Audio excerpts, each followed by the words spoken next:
श्री राम को हम मर्यादा पुरुषोत्तम कहते हैं और भगवत गीता में श्री कृष्ण को पूर्ण रूप कहा गया है।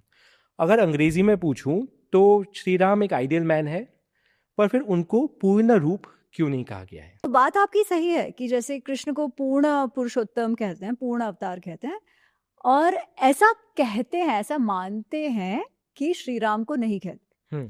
उसका एक कारण ये दिया जाता है कि कृष्ण जो है उनमें कुछ 16 कलाएं थी और श्री राम में 14 कलाएं थी, पर कोई नहीं जानता कि कौन सी 2 कलाएं कम थी। अच्छा, ठीक है, तो one doesn't know. However I think जो बहुत बड़ा फर्क अगर उनमें देखा जाए तो ये है कि कृष्ण जो महाभारत में भी वो जिस प्रकार से वो रहे हैं, जिस प्रकार से वो स्वयं अपने आप को समझते हैं, तो वो भगवत तत्व दिखता है। भगवत गीता में तो दिखता ही है when he goes into that Vishwarupa, right? परंतु रामायण में श्री राम स्वयं ये कभी नहीं कहते कि मैं भगवान हूं जी। पर ऐसा नहीं है कि लोग नहीं जानते या लोग कि उनमें जो भगवत तत्व है उसके विषय में बात तो हुई ही हुई है जी। जैसे परशुराम जी के साथ जब वो प्रसंग होता है कि वो जब शिव धनुष तोड़ते हैं उस समय का, तभी परशुराम जी जब उनको चल जाता है कि भाई इसमें तो बहुत सामर्थ्य है, ये लगता बालक है, यंग यूथ है, बट इसमें सामर्थ्य है। वो देख लेते हैं जब, तब उनको समझ आ जाता है कि ये तो विष्णु रूप है। उसी प्रकार जो कुछ ऋषि हैं जो आते हैं, जब वो वनवास में गए हैं, जब वो ऋषियों से मिलते हैं तो ऋषियों के द्वारा भी ये जताया गया है कि ये भगवान, परंतु श्री राम स्वयं ये कभी नहीं कहते। जबकि भगवत गीता में तो कृष्ण कह ही रहे हैं और महाभारत में अगेन वो भगवत तत्व और उभर कर आता है जी। इसलिए कदाचित ऐसा कहते होंगे। परंतु जो मैं मानती हूँ है ना कि दोनों ही श्री राम का अवतार और श्री कृष्ण का अवतार क्यों हुए हैं? धर्म संस्थापन के लिए जी। जिस भी समय वो आए हैं तभी अधर्म बहुत हावी हो चुका था। श्री राम के समय रावण का अधर्म हावी हो चुका था। कितने सारे स्त्रियों के साथ उसने दुर्व्यवहार किया था, कितने सारे ऋषियों को उसके राक्षस परेशान करते थे। अत्यंत अहंकारी हो गया था, उसे लगता था कि मुझे तो कोई कुछ कर ही नहीं सकता और मैं सबको परेशान कर सकता हूँ। वो जो अहंकार और अत्यंत काम लोलुप था, लस्ट रावण में भर गई थी, क्योंकि उसे वो वरदान मिला हुआ था ना कि कोई उसे मार नहीं सकता एक्सेप्ट ह्यूमंस। और मनुष्य से तो उसको तो लगा ही नहीं था कि मनुष्य की कोई औकात है मुझे मारने वाली, कि भगवान अगर नहीं मार सकते तो मनुष्य तो क्या ही मारेगा। तो उससे पृथ्वी को मुक्त कराने के लिए, उसके त्रास से धरती को मुक्त कराने के लिए श्री राम का अवतरण हुआ।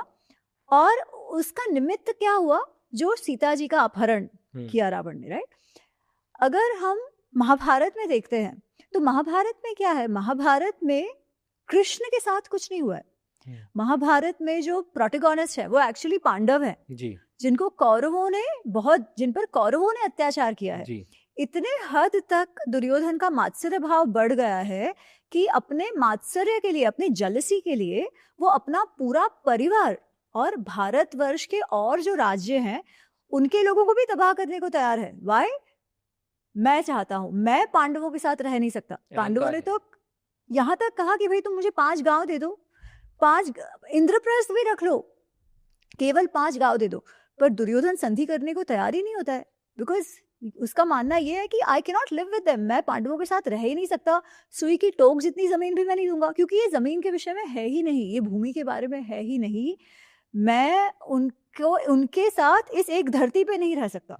तो वो जो युद्ध है वो पांडवों पर थोपा गया, राइट? और जिसमें जो इतने सारे लोग भी उसे सहयोग देने के लिए आ गए, तो ये अधर्म ही तो हुआ ना जी। इसलिए उनसे भी छुटकारा चाहिए था। पर उसमें जो मेन प्रोटैगनिस्ट है वो कृष्ण नहीं है, कृष्ण उसमें मार्गदर्शक है जी। कृष्ण पांडवों के साथ इसलिए हैं क्योंकि पांडवों ने उन्हें चुना। उन्होंने अच्छी सलाह तो दुर्योधन को भी दी थी, दुर्योधन माना नहीं। इन्होंने पूरी सेना छोड़कर कृष्ण को चुना और कृष्ण उनके मार्गदर्शक हुए, है ना? तो उनका जो रोल है, एक है कि श्री राम का अपने जीवन का संघर्ष है और वो रावण का खात्मा करते हैं। इसमें जो अधर्मी है वो महाभारत में कौरव है पांडवों के विरुद्ध, और वो जो प्रोटैगनिस्ट है जो धर्म के रास्ते पर है उनका सहयोग करते हैं। तो जो प्रसंग हुए हैं वो अलग है, परंतु जो उद्देश्य है वो एक ही है, धर्म संस्थापन। धर्म संस्थापन के लिए जो भी करना पड़े वो श्री राम ने भी किया है, और जो भी करना पड़े वो श्री कृष्ण ने भी किया है। जी जी। तो हमारे नज़र में तो दोनों ही पूर्ण स्वरूप है। आज के समय में श्री राम आइडियल होने चाहिए या श्री कृष्ण?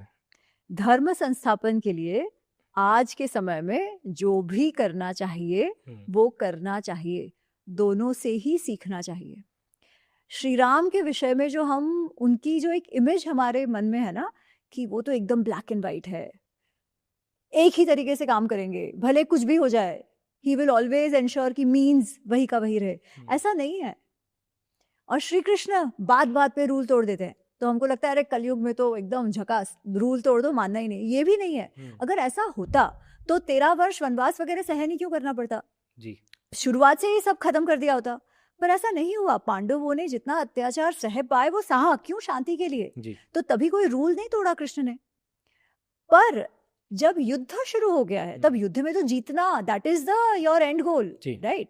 फिर उसमें आप कहो कि एक साइड तो रूल माने, पर दूसरी साइड ने तो जन्म में कभी रूल फॉलो नहीं किया है, तो आप क्या रूल की बात कर रहे हो? रूल तो जब दोनों साइड्स अग्री होती है वो होता है ना जी।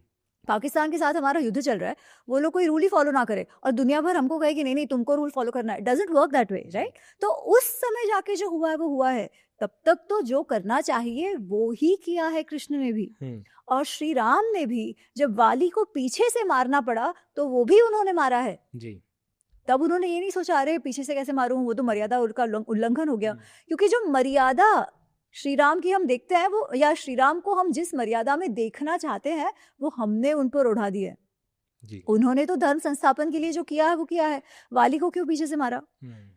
जनरली लोग कहेंगे वाली को पीछे से इसलिए मारा क्योंकि वाली में वो शक्ति थी कि उसके सामने कोई आए तो आधी शक्ति वो ले लेता था, इसीलिए श्री राम ने पीछे से मारा।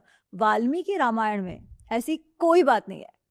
अच्छा, वाल्मीकि रामायण में वाली जो है उसको श्री राम ने पीछे से मारा जब वो सुग्रीव के साथ युद्ध कर रहा था।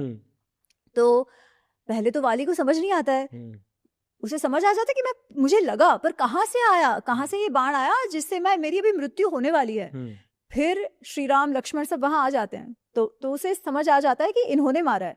तो वो प्रश्न ये पूछता है, वो कहता है कि अरे तुम राम, मैं तो तुमको धर्म संगत समझता था, पर तुम तो अधर्मी निकले।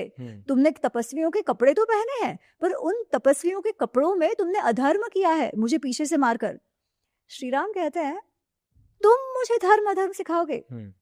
तुम्हें अगर धर्म की कुछ भी समझ होती ना, और तुम्हें राजधर्म की समझ होती जो एक राजा का कर्तव्य है, तो तुम मुझसे ये बहस ही नहीं करते जी। मैं तुम्हारे साथ युद्ध नहीं कर रहा था कि आगे से या पीछे से की बात आए। मैंने तुम्हें दंड दिया है। और क्यों दंड दिया है? क्योंकि तुमने जो अधर्म किया है ना वो इतना घिनौना है कि उसका दंड केवल मृत्यु दंड हो सकता है। क्या है वो अधर्म? सुग्रीव तुम्हारा छोटा भाई है, छोटा भाई पुत्र समान होता है। छोटे भाई की जो पत्नी है वो पुत्रवधू समान है, तुम्हारी बेटी समान है, पर उस बेटी समान स्त्री पर तुमने गलत दृष्टि डाली, उस पर जबरदस्ती करी, उसे छीन लिया। ऐसा जो मनुष्य करता है अपनी माँ, बहन, छोटे भाई की बहू, उनके साथ जो इस प्रकार व्यवहार करता है, इतना घिनौना व्यवहार करता है, उसके लिए केवल एक ही दंड है और वो है मृत्यु दंड। वो मैंने तुम्हें दिया है जी।